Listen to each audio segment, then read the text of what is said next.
easily one of the hottest disc releases of the year is the SimonLine Timelapse. And today I'm stoked to have my hands on one. We're gonna see how this baby flies, and make sure you hang around to the end of the video because we're gonna be giving this guy away and you might just have a chance to win it.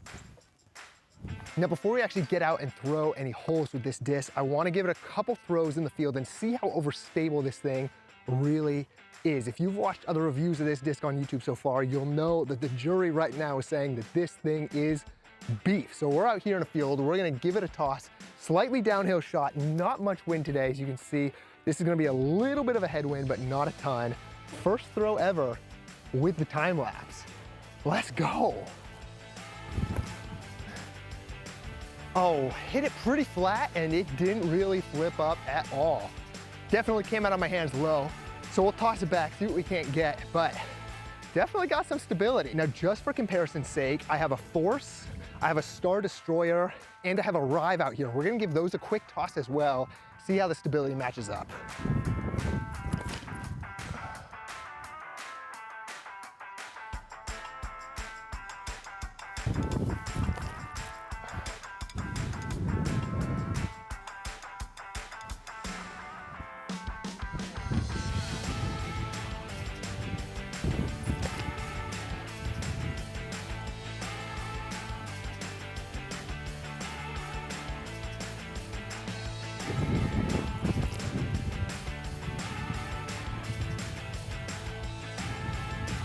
So nice headwind on this hole. We're gonna really try and crank over on this thing, max distance shot, give it ante, give it height, see what kind of distance we can push out of it.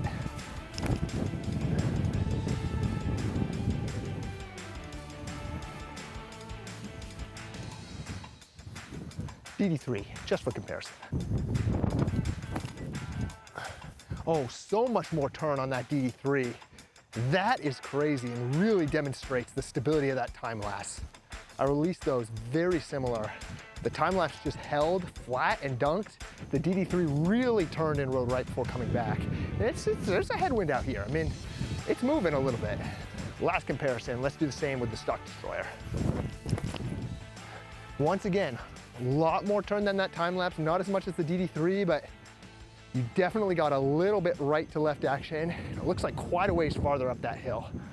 Let's get some distances. So we just walked out to these discs, really interesting results. The time lapse went right around 340, it went like 338. Now about 40 feet farther, the Destroyer went 382. As we saw, that Destroyer got a lot more turn and a lot more push. Now, the DD3, which really turned and just cruised all the way to the right, went 428. I don't know if you can see that phone screen, but that's a crush for me. I mean, now this is slightly downhill. You saw that little ravine with a headwind, so it got a lot of turn out of that DD3, and we're probably off what I would say is the fairway. We're pretty far over here to the right of those other two discs, but all that to say, the stability of the time lapse, not being able to get any flip up or turn out of it is really killing my distance. So let's talk briefly about the feel of the time lapse as compared to a Destroyer. Mold, everybody knows, everybody's thrown. To my hands, I haven't looked up the specs, I'll put those on the screen right now. The time lapse does feel just a bit shallower in the hand, and that's super marginal, but I do feel like I notice it. Like I said, I'll put the specs as to whether or not that's actually true on the screen right now, but it does feel like it's just a touch shallower in the hand, which I have been struggling with just a little bit. I don't feel like I grip the rim quite as well. Now, in terms of rim thickness, I think it's almost identical to the Destroyer. It feels very similar what Simon has done with the time lapse in comparison to the Destroyer here. The other thing I'll note is that the Neutron plastic on this time lapse feels pretty slick to my hands right now, whereas the Star is just a bit tackier, a bit grippier. So the overmold though feels incredible. You hardly notice it's there. The colors are stunning. The disc does feel really good in the hand. It has that nice shoulder, nice little bit of dome, so it fits in the hand really, really well. Just a couple interesting notes. A little shallower maybe, a little slicker, and that all comes down to personal preference, hand size, grip, all those kinds of things. So we're gonna play the first 4 holes out here at Crockett just to get some real life experience with this disc. That way we're not just throwing it in the field. Starting off right here, hole 1, 315, dead straight ahead.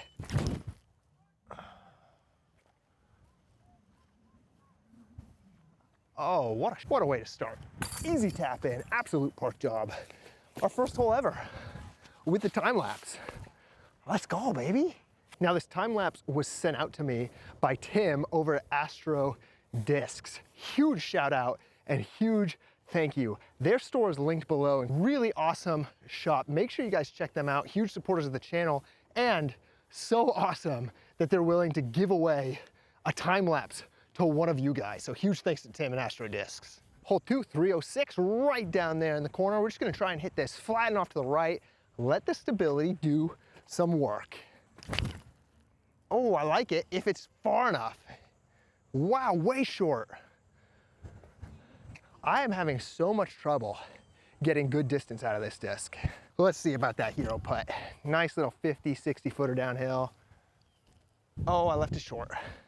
Hole 3, 270, right behind those bushes, lines up beautifully for the forehand, and we have the ace, so we're gonna try it with the time lapse. See what we can't do here. First forehand with the time lapse. I think I'm gonna have to get this out on some flex. Ooh, whoa, that's nice though. That came out hot. I mean, I didn't quite get it high enough or over enough, but that was cool. Nice little straddle out. See if we can't tap in the first time lapse birdie. Okay. Ugh. Final hole and final throw with the time lapse before we let you know how to win it and ship it off to one of you. Hole 4, place 376 down in the trees. This is a great hole to test out the Anheuser release, the flex line, the stability. So we're gonna really try and crank over on it, hopefully get it to hook up and dunk right into that nice tunnel. See if we can't hit an eagle for our last throw with this time lapse. Oh man, it's so beefy. Little bit of Anheuser out of the hand, but man, it hooked up quick, my goodness. Little 60, 70 foot jumper for the eagle. Wouldn't that be a way to go out? Do it. Oh, just right, but the height was there. And that'll do it. We'll tap that out.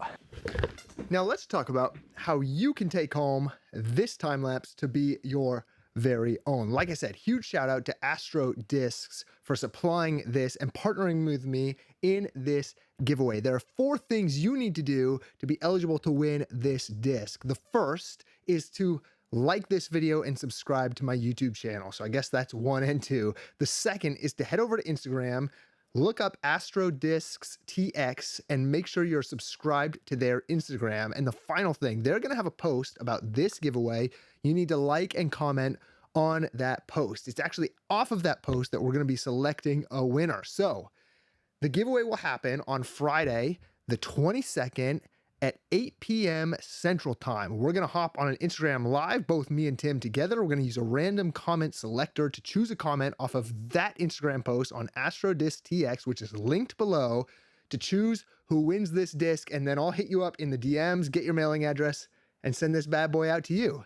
And it will be all yours. And hopefully you have more arm speed than I do, or it can be just a pretty wall decoration. Either way, really cool opportunity to own a piece of history. The prototype run, first ever SimonLine disc, the time lapse.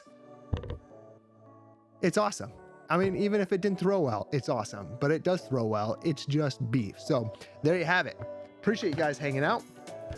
Like and subscribe if you want to. And if you want to win the disc, my name's Andrew Wood. Remember, the journey is the destination. And I'll catch you in the next one. Peace.